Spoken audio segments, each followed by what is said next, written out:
অনেকেই ভাববে যে আমি ক্যারামেলের লেয়ার দিয়ে আর কি কেকটা ভিতরে ফিলিং ইউজ করছি, কিন্তু আসলে না। এখন বলি আপনাদের সাথে এই কেকটা সম্পর্কে। এই কেকটা ছিল একটা চকলেট কেক, আর এটার ভিতরে যে ক্রিমটা আমি ইউজ করছি এটা হলো আপনার চকলেট গানাশ। হেভি গানাশটা দিয়ে আমি ইউজ করছি। দেন এটার মাঝখানে যে ফিলিংটা আমি ইউজ করছি এটা ছিল বিস্কফের একটা লেয়ার, যেটা আর কি অনেকে ভাবতে পারে যে এটা হলো ক্যারামেলের একটা লেয়ার দিছি, বাট না, এটা আমি বিস্কফের লেয়ার ইউজ করছি। আর এখন একটা সত্যি কথা বলি, সেটা হলো আজকে যে কেকটা আমি ডেকোরেশন করছি এটা ছিল ব্লুবেলের চকলেট। কিন্তু আমি যখন আমার কাছে কেউ অর্ডার করবে তখন আমি অবশ্যই ম্যানহাটেন বা ব্যারেলসের চকলেট দিয়ে করে দেওয়ার চেষ্টা করব।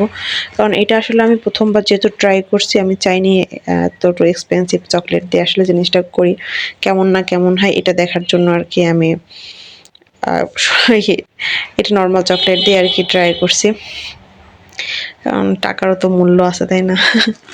যেহেতু আমার বাসায় সেরকমের খাওয়ার মতো লোক নেই তেমন চকলেট কেক টেক, তাই সেজন্য আমি চাইছি যে অল্প দামি কেক দিয়ে চকলেট দিয়ে করার জন্য।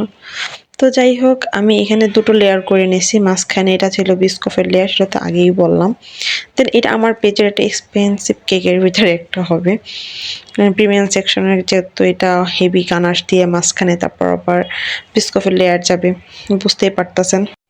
এই কেকটা তৈরি করার পর আমার একটা জিনিস মনে হয়েছে যে আমি একটা জিনিস ভুল করছি, সেটা হলো স্পঞ্জের কেকের লেয়ার ইউজ না করে যদি আমি ময়েস্ট কেকের লেয়ার ইউজ করতাম তাহলে এই কেকটার টেস্ট আরও বেশি ভালো হইতো।